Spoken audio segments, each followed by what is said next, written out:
સુરેન્દ્રનગરના દસાડા બહુચરાજી હાઈવે પર hit and રનની ઘટના બની હતી। રોડ પર ચાલતા જતા યુવકને ટ્રેલર ચાલકે અડફેટે લીધો હતો। યુવકને કચડીને ટ્રેલર ચાલક ફરાર થઈ ગયો હતો। યુવકનું ઘટના સ્થળે જ મૃત્યુ થયું છે। ગવાણા ગામના પાટિયા નજીકની આ ઘટના સામે આવી છે। દસાડા પોલીસે અજાણ્યા ટ્રેલર ચાલક સામે ગુનો નોંધીને કાર્યવાહી હાથ ધરી છે। પાટડીમાં 12 કલાકમાં બીજી હિટ એન્ડ રનની ઘટના બની હતી।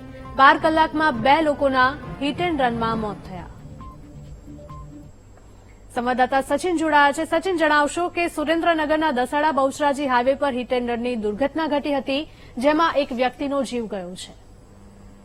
જો વાત કરવામાં આવે તો દસાડા બહુચરાજી હાઈવે ઉપર ગવાણા ગામના પાટિયા પાસે ટ્રેલર ચાલકે યુવકને અડફેટે લેતા મોત નીપજ્યું હતું અને હિટ એન્ડ રનની ઘટનામાં સુરેન્દ્રનગર હાઈવેમાં અવારનવાર અકસ્માતના ગેરકાયદેસર ડ્રાઈવરના કારણે પણ અકસ્માત બનાવો સતત વધી રહ્યા છે, જેને લઈને અત્યારે પોલીસે ઘટના સ્થળે પહોંચીને અજાણ્યા ટ્રેલર ચાલક સાથે ગુનો નોંધીને આગળની તપાસ હાથ ધરી છે। જી સચિન, આભાર।